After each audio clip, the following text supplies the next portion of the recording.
It's been long enough. Tonight we're going to go over the Barbarian character class.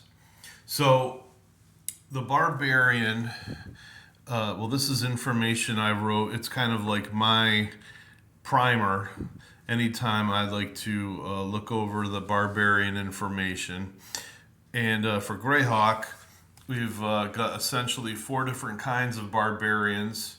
And it says in our Unearthed Arcana to flesh them out skill wise right here in Unearthed Arcana. And if you look at that section, it tells you what skills each barbarian should have. So what I've done is I've made some photocopies that I would put behind, the character sheets of the barbarian player. So this is Barbarians of the Tiger and Wolf Nomads. This other one is Barbarians of the Rovers of the Barons. These are more of jungle type barbarians of the Amodio jungles and Hetmanland, and barbarians of the Frost, Ice, and Snow, and Hold of the Stone Fist barbarians. So, we're going to use this one. This one I think is the easiest one, but I digress. We're going to talk about the Barbarian now. This following information only belongs to the first edition Barbarian and not to the second edition version found in the Complete Fighter's Handbook or any other second edition volumes. A 15 strength, 15 con, and 14 dexterity or higher is needed to play a barbarian, as well as a wisdom of 14 or worse. The first edition barbarian never earns bonus experience points, but see the destruction of magic items. When they destroy magic items, which in itself is dangerous, I've never made up a table for this, but you can imagine beating say a wand until the wand breaks.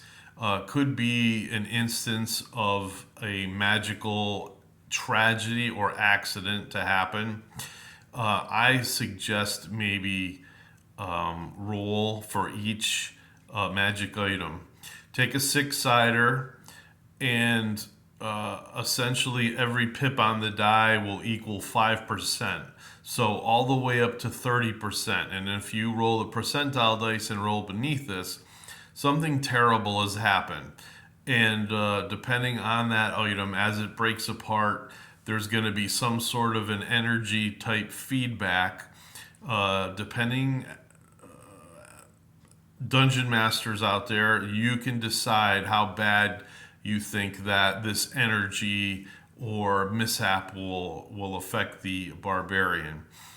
But I don't recommend giving him, say, more than something like 5 die 8 or 8 die 8 damage from something like that. I would go by the experience points value of the item, and it all depends on what he's going to get out of it as well. So you want to be careful with that.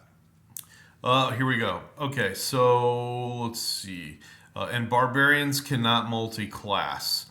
To get his +2 armor class bonus for each point of dexterity, the barbarian can only wear leather armor or magical elfin chainmail. Some very rare armors do exist, but they are magical and probably wouldn't be worn until 5th level, when a barbarian chooses to wear magic armor. So even +1 plate mail, the barbarian would not wear something like that, simply because he is suspicious of magic until a certain point in his career. Because the armor class feature of barbarians, he will be struck more often in combat. Thus, his need for more hit points. Barbarians get +2 added to hit points each level for each point of constitution over 14. Barbarians roll for hit points until level 9. When wearing leather armor or less, the barbarian moves at 15 dash dash movement rate. So that's 150 feet in a single round. And then it's much further than that when you start talking about turns and all that. Otherwise, their movement conforms and is restricted to the fairly bulky or bulky movement rate of the heavier armor if worn. I'm not going to pause it, but there's a table in Unearthed Arcana that you can go to, and of course the original Dungeon Master's Guide that tells you the movement rate while wearing certain types of armor. If the armor is magical, what I've always done is you upgrade that movement rate by 3. So plate mail would be movement 6. If it's magic plate mail, it goes up to movement 9. Not going to talk any more about that. Let's continue. Let's see.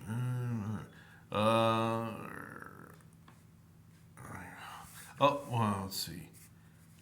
Otherwise, their movement conforms and is restricted to fairly bulky or bulky movement rate of the heavier armor if worn. If wearing magic armor, the armor's movement rate is raised by 1 step or +3 and upwards. Experience is awarded by any barbarian for destroying magic items as if he had owned the thing. An example would be earning 10,000 experience points for destroying a rod of resurrection. Of course, there is the odd chance of magical mishap, an explosion or shock from doing such things.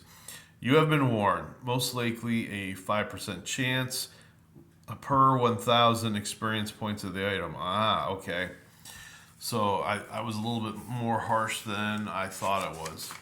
I would say for maybe potions the party would like to get rid of, just give them to the barbarian and have him step on them. The first edition Barbarian Notes and Information. Climbing cliffs and trees. This ability works as the Thieves Climb Walls check. First edition Player's Handbook, page 28. The movement up a tree is 112 feet or 60 feet per minute or 1 round. When the barbarian climbs a cliff or rocky face, his movement rate is just 5 dash dash, about 24 feet in a minute. Both of these, I know that there was a little bit of confusion regarding that.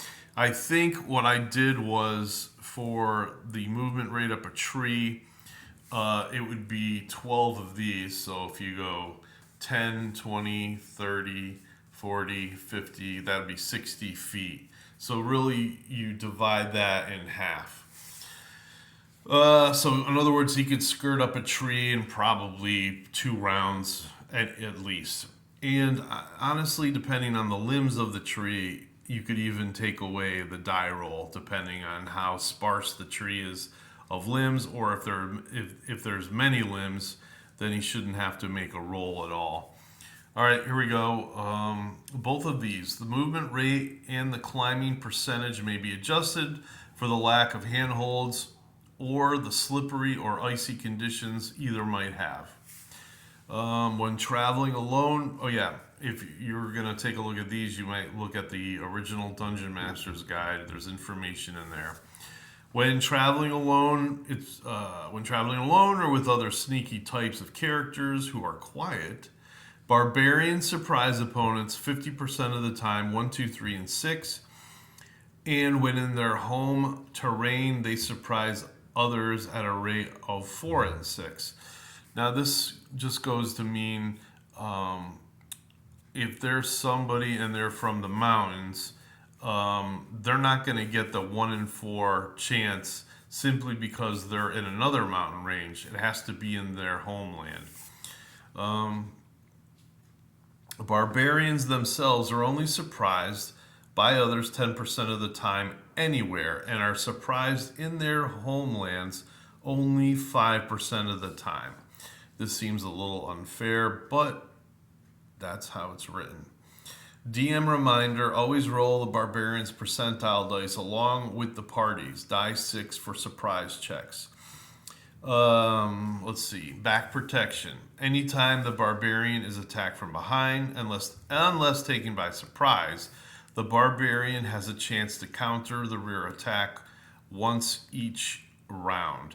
For each level the Barbarian has, he has a 5% chance to detect it, turn to face the attacker, and negate the rear +2 of being hit. The enemy gets his normal attack routines. After this, the Barbarian can attack the rear, attacking scum, even if he had already attacked normally that melee round. Again, one of those odd things where it might not exactly seem fair, but that's how it's written, and that's how we've done it. Here we go, on to some of the juicier stuff. Detecting illusions ability. The Barbarian can detect any illusionary effect that tries to trick any of his 5 senses. To do this, he must concentrate on a 10-foot area that is no more than 10 feet from him. He can only determine if it is an illusion, not the power level or the spell. Once accomplished, he can then ignore or bypass it. Barbarians detecting magic. Similar to his detecting illusions ability, the Barbarian must concentrate on an area 10 foot wide, no further than 10 feet away. Or he can target a single item. In either case, the Barbarian can only tell if the area or single item has magic.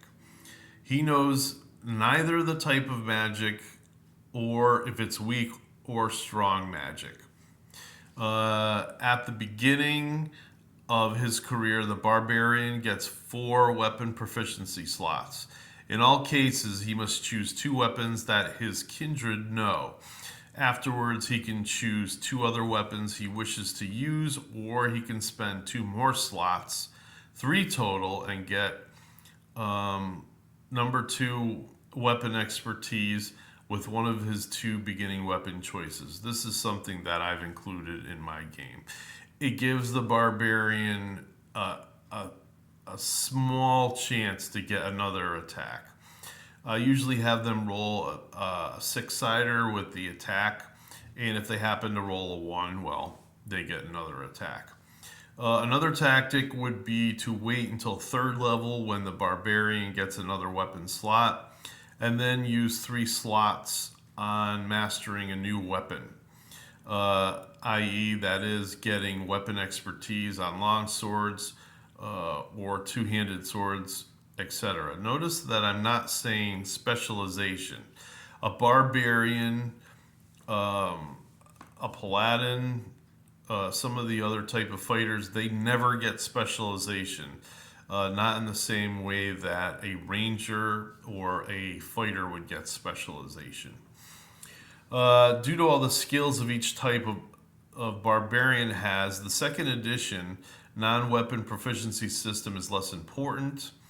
2 of the Barbarian types get no further proficiencies, and the other 2 only get to buy 1. These are non-weapon proficiency slots.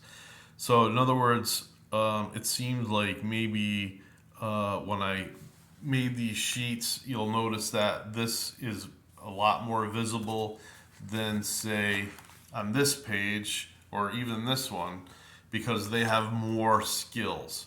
So you can ignore the trait bit. We're not using those anymore either.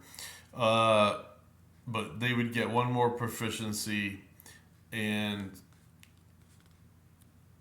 you gain weapon proficiencies as a fighter of the same level. 1 for every 3 levels acquired. So, but yeah, he's got a lot of good things, and unlike some of the other proficiencies or things in the 2nd edition Player's Handbook, he can just about automatically do these things, unlike using regular proficiencies. If it's listed in Unearthed Arcana, he can perform those actions with almost no having to make checks. Only under dangerous or uncertain circumstances is what I call it. So anyway, let's see. The skills. All right. Do not worry about being able to acquire non-weapon proficiencies. You have what you need to survive, and your skills may save the party several times over your career, which is true. Let's see. I think that might be it. Yeah. So we'll go over maybe the sheet a little bit here. Like say for this one, he's got to pick two from the tiger or wolf nomads, whichever tribe he grew up in.